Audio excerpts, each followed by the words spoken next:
Well, folks, if you're not a tennis fan, you've probably never heard of Novak Djokovic. He is the best tennis player of all time. And yesterday, he overcame the COVID regime to become the winningest tennis player of all time when it comes to the majors.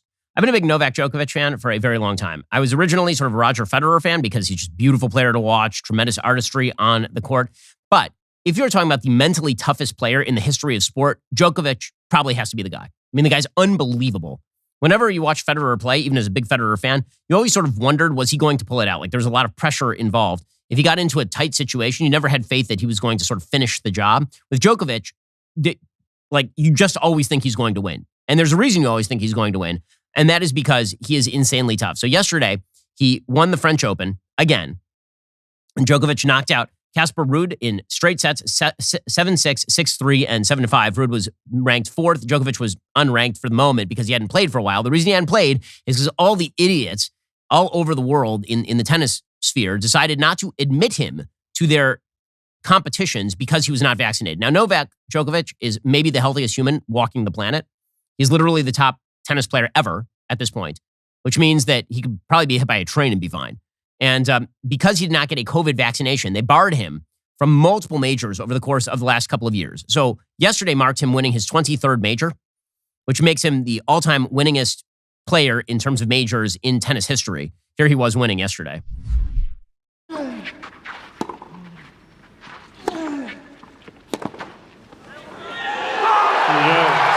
Djokovic.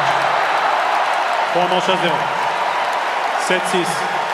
6-3. Okay, and I mean, the guy's amazing. He's absolutely amazing. If you look at his one-loss records in the majors, his one-loss record in the majors since he started playing in 2003, 89-8 at the Aussie Open, 92-16 at the French Open, 86-10 at Wimbledon, and 81-13 at the U.S. Open, which is just unthinkable. Totally crazy. As far as the number of wins, if you had to pick him on any you don't know what surface it's going to be. Right? So if you have to pick a player for playing on clay, you pick Nadal. Right? Nadal's the winningest French Open player of all time. He puts incredible topspin on the ball. He's a lefty. He's always dominated the French Open. If you had to pick a player for just Wimbledon, you probably pick Federer. Okay, but if you don't know the surface, right, because Wimbledon's grass, if you don't know the surface at all, you just know the player, you got to pick Djokovic because he is the only player to have the career Grand Slam 3 times. The career Grand Slam is winning all 4 of those Opens. He's done it 3 times, which is insane.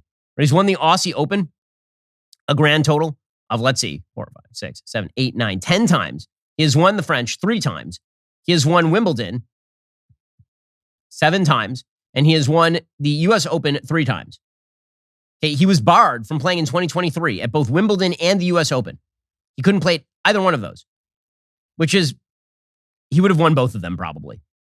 Okay, the fact that he has come back to win despite all of these obstacles is an amazing, amazing thing, and people should recognize just how great a tennis player he is. The guy's amazing. I mean, he's just incredibly durable. He doesn't have holes in his game. He doesn't have the artistry, say, of Federer, but in terms of just pure athletic toughness and unwillingness to lose, Djokovic is the guy. So congratulations to him, and good for him for standing up to the COVID insanity. Again, the notion that he should have been barred from playing in a tennis tournament where even if you believed all the craziness about COVID, which, you shouldn't have, even if you believed all of the nuttiness, the idea that he was standing outdoors like 150 feet away from the other guy and he was being barred from the tennis tournament is totally insane. We'll get to more on this in a second. First, are you tired of breathing in polluted air in the comfort of your own home? Well, here's the thing. You and your family's health may be affected by the air quality in your home. Allergens and germs floating in the air you breathe can make you sick. But the good news is that there is technology out there that helps you purify your living space easily and affordably. With our new friends at EnviroCleanse, you won't have to worry again. EnviroCleanse is an in-home air purifying unit designed to destroy cold and flu viruses, allergy-inflaming toxins, mold, and even more. EnviroCleanse promises far fewer colds, allergies, plus better sleep. They even give you a free air quality monitor to test the difference in your own home. If all home air purifiers are the same, then why exactly did the Department of Defense select EnviroCleanse to purify and protect the air on board our Navy ships? EnviroCleanse air purifiers use hospital-grade technology. Their air purifiers come in all sizes, colors, and prices to fit every budget, and they offer additional products like surface cleaner and laundry detergent. We have an air purifier in our home. It's really making a big difference. Nobody at our house needs to get sick right now. We make sure that EnviroCleanse is in the house, making sure that we don't get sick. Visit ekpure.com and use code BEN for 10% off your EnviroCleanse home air purification unit. Right now, you also get their free air quality monitor plus fast free shipping, $150 savings, ekpure.com, code BEN. Again, that's ekpure.com, promo code Ben to get started and for the special deal. Let's talk about how you can live a healthy lifestyle when you just don't have enough time. So, look, I'm short on time, I'm short on sleep, and I'm short on desire to eat vegetables. I don't like vegetables. They taste like garbage. God's revenge on man. Okay, but you need the nutrients that are in the vegetables. So how do I actually fix that problem? Well, I head on over to Balance of Nature. Balance of Nature fruits and veggies are a great way to make sure you're getting essential nutritional ingredients every single day. Through Balance of Nature's advanced cold vacuum process, the vitamins, minerals, and phytonutrients of the fruits and vegetables are preserved, so you can get that vital nutrition in each capsule. Balance of Nature is a whole food supplement with no additives, fillers, extracts, synthetics, pesticides, or added sugar. Pure fruits and veggies are the only things they put in their capsules. Balance of Nature has sent a bunch of product over to us to try. It's kosher, so I can have it. But producer Jake has also been having it. He hates the celery, but he loves Balance of Nature's fruit and veggie capsules. They're making him feel better. They're making all of us feel better these days. I was very excited again that the product is kosher, so I've been able to take it. And let me tell you, it definitely has made my life better. Go to balanceofnature.com. Use promo code Shapiro for 35% off your first order as a preferred customer. That's balanceofnature.com. Promo code Shapiro also for 35% off your first preferred order. Go check it out right now. Well, this week, Donald Trump is supposed to show up in court in Miami for his actual arraignment on 37 charges, ranging from obstruction of justice to mishandling of classified documents. We need to go through the actual indictment. The actual indictment, the text of the indictment dropped late on Friday afternoon, and the indictment is not good for President Trump. Let's be frank about this. Two things can be true at once. One, Trump clearly mishandled classified material. So have Joe Biden. So did Mike Pence. So did Hillary Clinton. Trump also, if the allegations in the indictment are correct, is going to have a tough time rebutting charges of obstruction of justice. The indictment is really, really detailed. Now, again, Hillary Clinton did pretty much the same thing and got away with it. And this is why I suggested that last week two things can be true at once. One, Trump's behavior in this matter has been abysmal. And two, he should not be prosecuted based on the Comey standard, which was established in order to exonerate Hillary Clinton. Here is the thing that the American people are not going to be able to sustain. A Department of Justice where when a Democrat is in power, a Republican gets prosecuted. And when Republicans are in power, a Democrat does not get prosecuted and nobody gets prosecuted.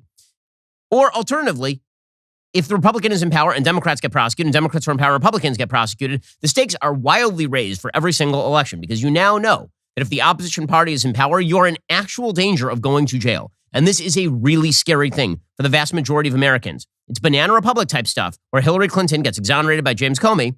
And then 5 minutes later, Donald Trump is being hit with the exact same indictment.